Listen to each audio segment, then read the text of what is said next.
Assalamualaikum warahmatullahi wabarakatuh. Waalaikumsalam warahmatullahi wabarakatuh. Lakipa Channel masih terjaga di tengah kancah berpacu dalam dakwah. Teknologi ya, syuting di villa. Di era kenakalan remaja yang semakin kehilangan arah, yang kita semua nggak mau kalau nanti mati tiba-tiba, biar mati nggak? Biar mati tidak kosong-kosong amat. Masya Allah. Alhamdulillah teman-teman. Malam hari ini tolong di atas jangan berisik, itu tak. Dilanjutkan saja. Kita ngelanjut yang kemarin tuh, Ustaz. Ngelanjut yang terkait masalah kan kemarin dosa ya. Efek dari dosa. Sekarang efek negatif dari dosa. Nah, sekarang ini kan dosa apa aja sih yang termasuk dosa-dosa yang mengerikan? Kan dosa ini kan bertingkat-tingkat ya.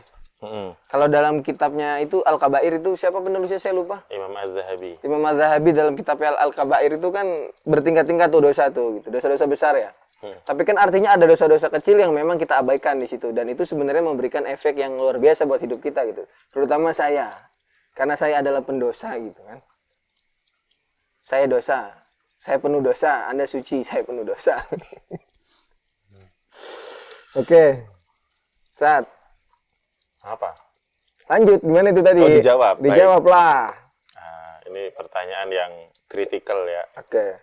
Tapi sebelum kita mengulas atau diskusi tentang pertanyaannya antum, kita doakan dulu buat pemirsa, kawan-kawan kita, semoga yang sakit Allah segera sembuhkan. Amin, Allah angkat insyaallah. penyakitnya. Allahumma anta syafi la shifaa illa shifauka isfi mardana wa mardal muslimin. Amin. Ya Allah, Engkau Maha Penyembuh, sembuhkanlah orang-orang sakit di antara kami, orang-orang yang sakit di antara kaum muslimin. Amin. Kemudian kita doakan juga buat teman-teman yang sedang berada di situasi yang sulit, semoga Allah mudahkan urusannya, aktivitasnya. Kemudian yang berada dalam situasi yang sempit, Allah lapangkan dadanya, semoga menjadi mudah urusannya. Rabbi shrah li sadri wa yassir li amri wahlul 'uqdatam min lisani yafqahu qawli.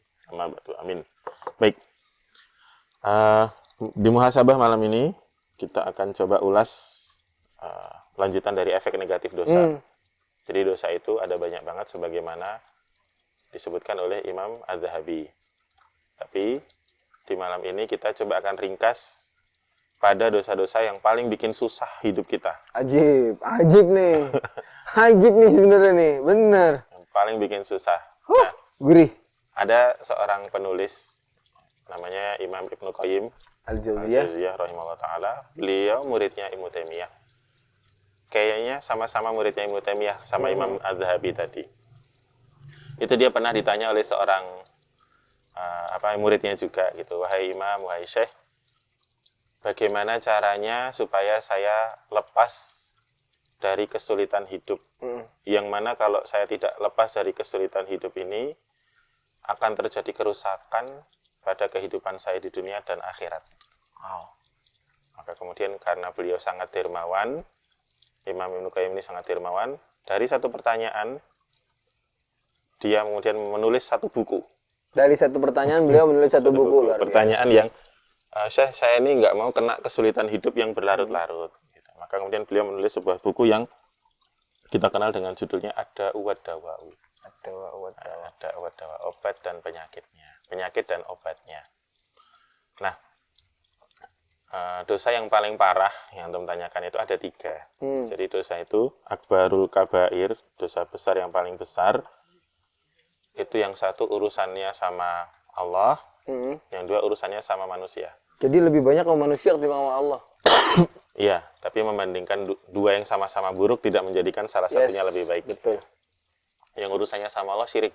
Itu dosa paling besar tuh ya teman-teman. Nah, nanti tapi mungkin akan dirinci saat syirik itu apa, dan syirik itu apa aja contoh-contohnya gitu loh. Kita ringkas juga jawabannya. Iya boleh, karena kadang banyak orang nih ya, sebelum kita lanjut ya, ini kebanyakan nih orang nih, bukan orang sih ya, di sekitar kita lah umumnya menganggap syirik itu ketika seorang tuh punya sesuatu lalu dia iri.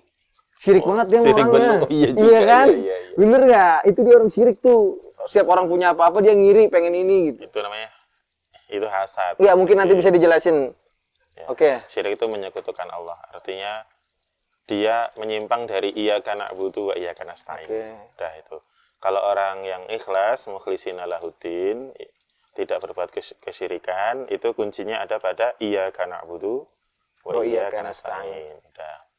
Kemudian dosa yang parah nomor 2 dan 3 yang kaitannya dengan sama manusia. Yang kedua adalah membunuh Ya. orang.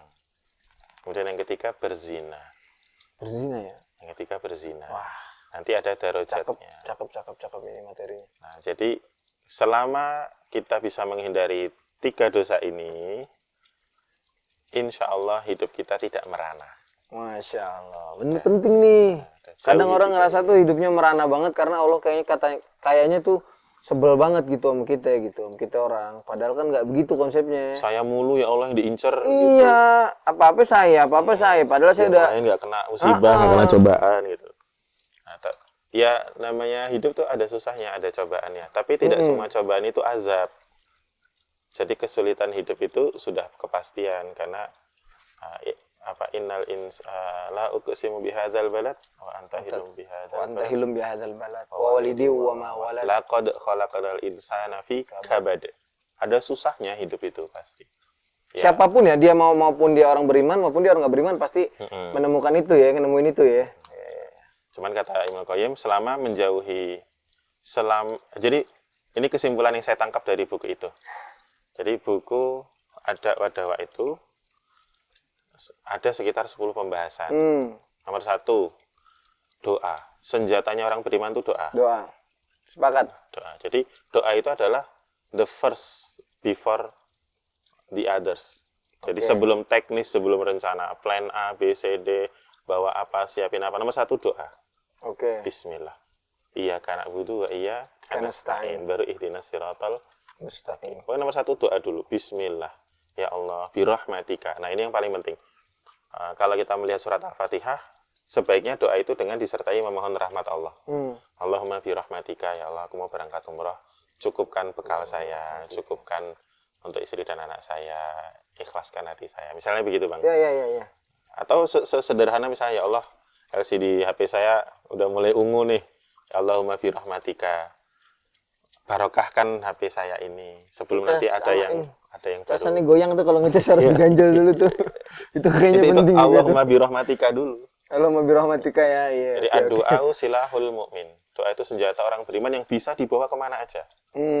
Misalnya om kameramen, senjatanya kan kamera, laptop, editing. Bisa nggak dia ke toilet bawa senjatanya dia itu? Ribet banget. Ribet, kayaknya itu juga beresiko. Atau misalnya petani, dia ke sawah bawa cangkul. Coba dia ke masjid, masuk masjid mau sholat bawa cangkul. Iya, enggak lah. Serem gitu.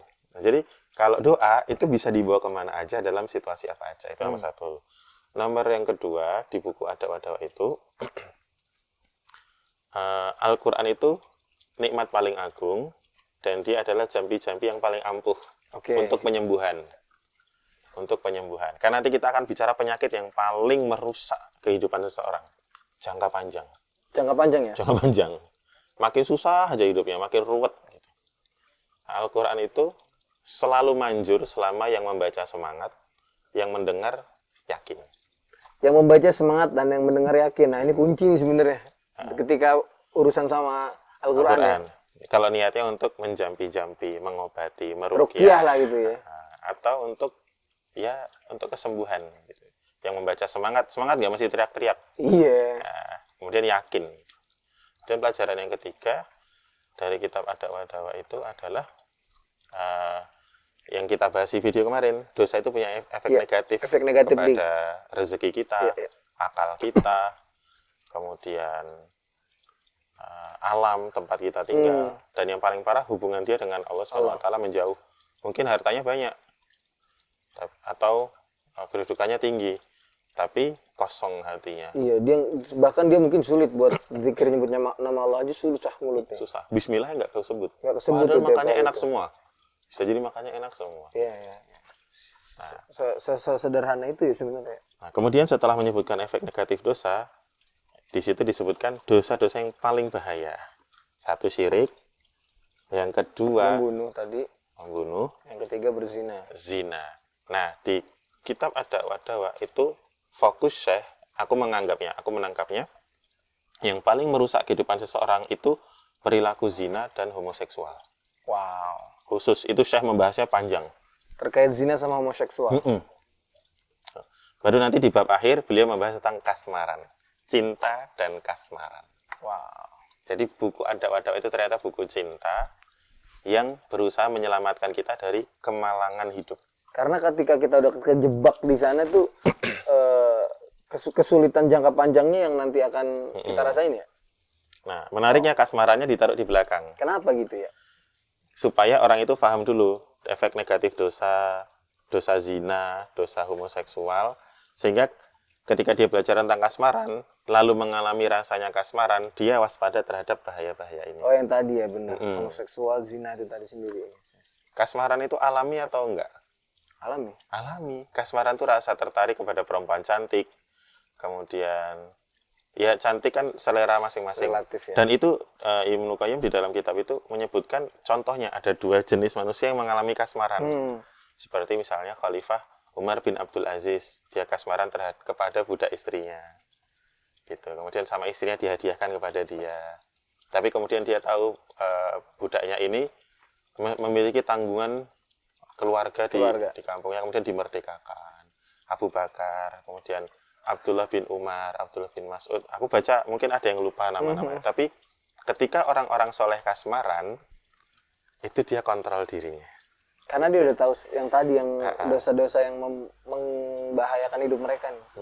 Nah, kalau orang nggak kontrol kasmaran, asmara, nanti itu menjadi bibit kesyirikan, pembunuhan, zina, dan homoseksual. Oke. Orang kalau kasmaran bisa syirik. Nanti pernah dengar cerita muazin yang murtad nggak? Yang mana tuh? Zaman dulu di Mesir itu ada muazin, dia naik ke masjid, mau azan, di bawahnya dia ngelihat perempuan cantik banget, ternyata orang non muslim. Oke. Dia turun, aku mencintaimu gitu. Terus apa maumu? Aku ingin bersama denganmu, tapi kita beda agama.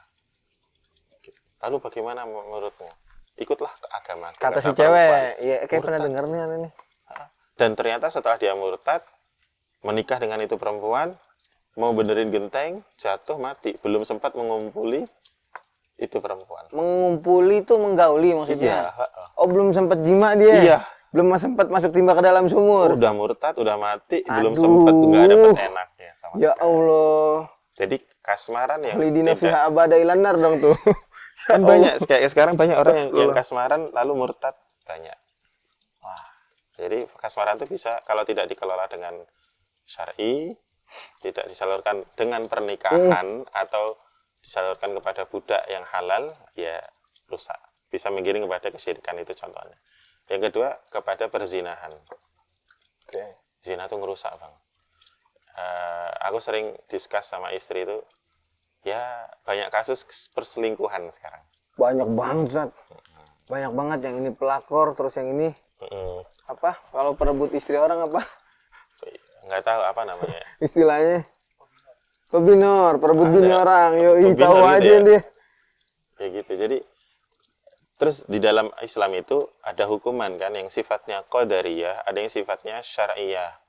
Kalau yang qadariyah itu yang kita bahas kemarin. Ya. Tiba-tiba rezeki seret, tiba-tiba akal nggak bisa fokus, hati nggak tenang. Itu akibat dosa yang sifatnya qadariyah, teguran Allah. Teguran Allah langsung. Halus, lembut, Allah kan al-latif ya. Gitu. Kalau nggak jerah, maka hukumannya yang syariah. Misalnya yang mencuri potong tangan pada jumlah tertentu, yang membunuh dengan sengaja Balas bunuh. ya dikisos, dieksekusi mati oleh negara. Kemudian misalnya orang yang berzina yang belum menikah dicambuk, kemudian diasingkan, peminum khamar dicambuk. Gitu. Itu hukumannya syariah biar jerah. Zina ini kalau orang sudah menikah kan udah tahu hukumannya tuh. Rajam. Iya, kalau dia sudah menikah muson, maka dieksekusi mati oleh negara. Iya. Kalau keliru muson dicambuk ya 100 kali ya. Berarti kan kasmaran itu kan tidak berhenti setelah seorang menikah. Karena akan ada kemungkinan dia akan melakukan kasmaran yang kedua, ketiga, keempat, bahkan setelah keempat pun kadang ke 100, Bang. Ada yang dia pengen, enggak, ini kan kita bicara jumlah itu ya. Jumlah, Mbak. Enggak, kalau nggak dibatasi 4, Kalau nggak dibatasi 4 berantakan 100 itu. juga nggak cukup. Rusuh. Laki-laki nggak cukup. Iya benar, makanya kan sebelumnya kan udah dicontohin sama umat-umat terdahulu kan. Maka saya lebih sepakat Islam adalah bukan agama yang serampangan seperti orang-orang non-Islam mengatakan bahwa Islam ini ingin poligami, agama saya enggak. Padahal Islam mengatur jumlah pernikahan. Justru Islam hanya satu-satu agamanya yang mengatur pernikahan itu ya dengan sempurna Islam. Kan gitu, benar nggak sih? Betul. Benar ya? Saya nggak salah ngomong kan? Nanti kita perlu ngobrol tentang siapa saja istri-istri Rasulullah. Wah, Masya Allah. Next time, insya Allah. Cakep ini. Jadi, terus selanjutnya, orang yang sudah menikah, berzina dengan istri tetangga, dosanya lebih besar daripada berzina dengan perempuan random. Karena tetangga itu ada hak-hak yang lebih dekat dan ia tunaikan gitu. Nah, lebih besar lagi dosanya kalau tetangga itu masih family. Aduh. Berarti dia yang merusak nasab, merusak ranjang orang lain, merusak silaturahim. Itu hukumannya sama, syariahnya dirajam. Tetapi hukuman di akhiratnya jadi gini, Allah itu nanti meringankan azab di akhirat dengan hukuman di dunia. Oke. Makanya ada rajam itu supaya di akhirat udahlah. Karena di dunia udah ditunaikan dengan dia merasakan rasa sakit dari ujung kepala sampai ujung kakinya seperti dia merasakan kenikmatan saat dia berzina. Oke. Kemudian berzina dengan tetangga, family dan mahram itu lebih berat lagi dosanya. Mahram itu kan bisa Ada ipar. ipar bukan mahram. Saudara kandung. Kan kita menikahi kakaknya artinya kita tidak boleh menikahi adiknya. Kalau dia masih status yaitu tadi masih family kita. Masih family kan, tapi artinya ipar adalah maut itu, arti ipar ini masih mahram kita kan sebenarnya. Enggak mahram. Ipar enggak mahram. Oke. Ibu, bibi. Ipar enggak mahram. Ipar enggak mahram. Ibu, bibi itu hukumannya bukan dirajam, dipenggal. Oh, dipenggal. Yang mahram itu dipenggal. Iya. Atau yang berzina dengan binatang itu ada lebih berat lagi gitu. Astagfirullahaladzim. Begitu juga dengan kasmaran yang seks homoseksual. Homoseksual juga muncul dari kasmaran. Ada istilahnya durma. Ya, kalau di pesantren itu durma. Apa tuh? Durma itu kebalikan dari amrat. Amrat pakai dal itu laki-laki cantik. Amrat pakai dal. Ya, laki-laki cantik. Laki-laki cantik. Belum tumbuh kumisnya, belum tumbuh jenggotnya. Dia halus lah gitu ya. Dia enggak yang banci, enggak, cuman kalau perempuan itu dihias oleh satu setan. Karena kenapa cuma satu setan? Karena fitrahnya laki-laki emang senangnya perempuan. Iya betul. Satu setan udah cukup gitu loh. Tapi kalau amrat ini fitrah kita itu senangnya perempuan bukan laki-laki. Maka laki-laki yang manis itu dihias oleh 10 setan. Supaya si ini banyak lebih daripada tadi laki-laki daripada perempuan ya Sat ya? Maka terjadilah homoseksual. Nah, itu dua penyakit ini yang menyengsarakan kehidupan seseorang. Dan itu bisa diobati lewat depan Al-Quran dan doa dan Al-Quran. Preventif dulu, dicegat dulu. Kalau belum terjadi, cegah. Wala taqrabuz zina. Kalau sudah terjadi, direhab. Direhab. Nanti Kak Sinyo yang bantuin. Oh iya bisa, dari peduli sahabat nanti kita bantuin. Iya, yang penting Kak Sinyo. Jadi dari sekian banyak dosa, jauhilah 3 ini. Karena kalau seseorang tidak menjauhi dosa besar, amalan-amalan sunnah itu tidak memberi efek. Misalnya puasa Arafah itu kan menghapus dosa 1 tahun yang kemarin. Betul. Dan setahun yang akan datang. Itu kalau dia meninggalkan dosa-dosa besar. Tapi kalau selama dia tetap menjalankan dosa besar ya tadi nggak ngaruh ya. Saroke ini dong. Sia-sia aja dia berarti. Gitu. Aja bohong. Apa lo mau nanya? Tadi kan syirik, membunuh dan berzina. Betul dong. Nah, membunuh itu juga darajat, ada level dosanya.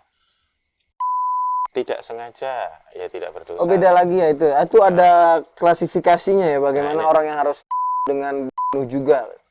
Nanti ini kena take down nggak ya? Pakai kata menghilangkannya orang lain deh gitu. Oh gitu, di-tweet aja nanti deh. Ya. Jadi seseorang yang menghilangkannya orang lain itu kalau nggak sengaja nanti ada urusannya sama Allah, ada urusannya sama manusia.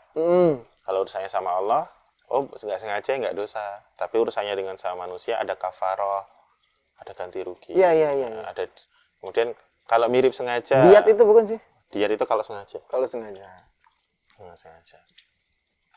Nah, kisos itu berlaku kalau yang memutuskan adalah pihak keluarga. Jadi dia mengajukan kepada hakim, saya menuntut kisos. Sebelum hakim memutuskan, oke, pihak keluarga ini kadang-kadang boleh membatalkan. Oh, artinya hakim ini akan melobi si keluarga jika dimaafkan, akan balasannya surga jika dimaafkan, bukan itu? Dia biar dimediasi dulu. Oke. Terus tiba-tiba pas dimediasi, hakim belum ketok palu, dia bilang, udah saya maafkan aja, tapi bayar dia Kata sekian. keluarganya. Oh, baru diat itu. Nah, jadi sebelum hakim memutuskan, itu bisa batal hukum kisos. Tapi kalau sudah putusan hakim, maka pihak keluarga korban pun nggak bisa membatalkan, nggak boleh mencabut tuntutannya. Oh, tapi artinya ini hanya berlaku di negara yang memang berhukum dengan hukum Islam, ya, Ustaz? Jadi kita hidup di bawah hukum positif, nggak bisa meminta hukum itu untuk ditegakkan meskipun kita Muslim gitu ya? Oke. I see. Jadi intajtanibu kaba'ira ma tunhauna anhu nukafir angkum sayyiatikum wa nudkhilkum mudkhalan karima. Jika kalian menjauhi dosa-dosa besar yang telah dilarang untuk kalian, maka akan kami hapuskan semua kesalahan-kesalahan kalian dan kami masukkan ke tempat yang mulia. Masya Allah. Kemudian Syekh juga menyebutkan pahala bertaubat. Pahala bertaubat yang sudah kita bahas kemarin, bahwa Allah itu innallaha yaghfiru dzunuba jami'a. Allah itu mengampuni semua jenis dosa. Kecuali syirik tadi. Dia ada ketentuan khusus lah. Kalau Allah menghendaki, Allah ampuni. Kalau Allah tidak menghendaki, tidak diampuni. Yang ngeri kalau nggak Allah ampuni itu. Cuman seseorang harus berkewajiban bertaubat. Harus. Meskipun kesyirikannya udah lampau jauh tuh. Iya. Jadi kan dulu misalnya dia nih, kayak orang-orang, contoh ya Sat ya. Ini kan sebuah kesyirikan juga ketika dia menganggap ada kekuatan selain kekuatan Allah yang akan melindungi dia atau membantu dia. Misalnya wapak, jimat-jimat. Artinya itu kan sebuah kesyirikan, bukan wasilah kan. Ya. Meskipun dia argumennya nih begini selalu, kita nggak minta sama barang ini, kita minta tetap sama Allah, tapi melalui barang ini. Ini kan sama aja kayak ketika kafir-kafir Quraisy itu dia tidak mau menyembah Allah, tapi dia menyembah Lata dan Uzza sebagai sesembahan mereka gitu. Termasuk syirikan kan itu kan. Nah itu boleh dijelasin Sat. Mungkin teman-teman saya atau siapapun ya, itu ada yang pernah terjebak di sana gitu dengan jimat-jimat tersebut. Itu bagaimana cara mereka untuk bertaubatnya, karena itu sudah lampau, sudah jauh sekali. Kalau doanya ya Allahumma inni a'udzubika an usyrika bika syai'an a'lamu wa astaghfiruka lima la a'lamu. Oke. Itu. Kemudian kuatkan iya karena butuh wa iya karena nasta'in. Wah, punya hajat apapun mintanya sama Allah. Di dalam Al-Fatihah itu disebutkan ada doa yang paling mendatangkan manfaat. Doa itu adalah ihdinas siratal mustaqim. Jadi kalau pusing, bingung, doanya satu, ihdinas siratal mustaqim. Tapi depannya tambahin dulu, iya karena butuh ya Allah, wa iya karena nasta'in, ihdinas siratal mustaqim. Mudah-mudahan Allah bukakan tuh untuk kita semua. Ya Allah. Gitu. Udah sih, muhasabah malam kali ini itu aja. Jadi hati-hatilah kita tuh terhadap kasmaran yang diarahkan pada perkara yang negatif. Ya. Karena ternyata sumber masalah itu adalah, sumber petaka itu adalah kasmaran yang tidak disalurkan pada perkara yang halal. Nah, makanya kadang kasmaran itu akhirnya mengantarkan orang pada, jadi gini Sat. Kalau kita bicara rantai makanan nih, kalau kita analogikan dengan rantai makanan, orang yang kasmaran ketika dia tidak bisa mendapatkan perempuan atau pasangan yang dia idam-idamkan, dia akan melari ke kesyirikan nih. Cinta ditolak, dukun bertindak. Iya, benar. Atau dia nggak rela si perempuan ini sama orang lain, akhirnya dibunuh. Iya benar. Iya dong. Atau diperkosa Biar hamil tekdung duluan. Berzina aja tuh, gitu kan? Dan kasmaran itu kadang-kadang bentuknya sepele. Nanti main bola nggak tadi? Main Kasmaran. Kita tuh terkagum-kagum dengan seseorang, baik laki-laki maupun perempuan tuh bisa jatuh ke kasmaran. Makanya bisa ke zina, bisa ke homo. Makanya lagu-lagu asmara itu kan laris, hits. Malam ini ku sendiri. Aja. Itu kan kasmaran. Banget itu. Semua lagu itu kebanyakan kasmaran. Tapi kalau bicara balik ke kasmaran, emang tadi tuh kalau tidak ditempatkan pada tempat yang benar atau tidak diluruskan oleh tempat yang benar. Kadang kan gini, Seth, kita di awam, orang awam ini ya. Kita kan kasmaran, lalu pacaran, lalu dia mulai mengenal Islam. Untuk meluruskan ini kan perlu perjuangan yang luar biasa ini. Berarti kita harus bikin konten teka-teki cinta. Masuk terus, Ban. Iya. Tadi gua lihat dari Diko, Ban, itu seminggu 3 kali. Iya. Yes. Ya udah aku yang edit nanti. Gitu. Seminggu 3 kali. Jadi ada kayak minum obat. Cinta. Terus tadi apa satunya tadi yang belum? Istri-istri Rasulullah. Iya. Itu kita perlu bahas nanti. Tadi kan sebenarnya itu kita ada bahasan juga dari dosa. Ini kan habis dosa-dosa ini kan kita lari ke hari akhir. Black Parade ini nih. ini gue tertarik ya, kemarin ada salah seorang ustadz dari Malaysia itu kan, siapa itu namanya tuh. Jadi dia bahas ini, men. Dia bahas terkait lirik lagunya My Chemical Romance yang Black Parade gitu. Tanggal berapa? 3 Mei 2026, masih lama. Konsernya. Iya, enggak, artinya ini menarik. Tiba-tiba ada yang menarik lirik tersebut seakan sedang menceritakan tentang perlawanan terhadap Mesia palsu gitu. Iya. Mesia palsu kalau bahasa mereka gitu kan. Karena di situ ada beberapa lirik yang non-believers yang saya artikan itu orang-orang kafir yang tidak percaya gitu pada Tuhan kan gitu. Kalau dalam artian kita gitu, saya ucupi. Ya. Gitulah ya. Khair. Insyaallah ya, muhasabah malam gitu aja deh. Ini kita dingin juga nih. Ini waktu menunjukkan pukul 23.17. Apa ini syuting kita paling malam nggak? Syuting pertama kali Lucky Pet karena hari ini adalah 8 tahunnya Lucky Pet di kancah perdakwahan anak muda gitu ya. Jadi kita udah kumpul tuh di 8 tahun. Tapi view-nya segitu-segitu aja tuh, kita berharap view-nya akan lebih besar dan banyak menghasilkan ibrohnya bisa diambil nih sama teman-teman. Ibrohnya bisa diambil sama teman-teman, bisa menjadikan alasan mereka mau berubah menjadi lebih baik karena konten-konten kita gitu. Adapun yang nonton baru sedikit, nggak ada masalah. Lepas, insyaallah khair tayyib gitu. Tagline kita apa, Bang? Biar mati nggak kosong-kosong amat gitu. Jadi kalau misalnya cuman ada 50 penonton tapi ternyata 50 ini ada 20 orang yang akhirnya sadar dengan video tersebut, it's better gitu.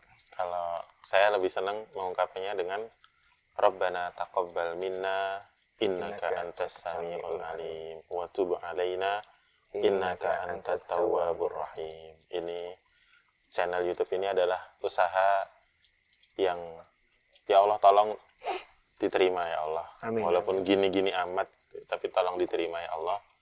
Wa tub alaina. Dan kami berkumpul di sini itu karena merasa senada untuk memperbaiki diri. Tolong ya Allah, berikan ampunan kepada kami. Innaka antat tawwabur rahim. Ya. Terakhir dari Bang Obay Minoral, si owner dari Cai Masalah di Palembang.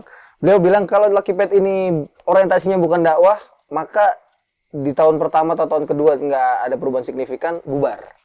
Tapi karena orientasi ini adalah dakwah, maka sampai kapanpun meski jalannya seperti kura-kura berjalan, tapi semua ada hitungannya di mata Allah.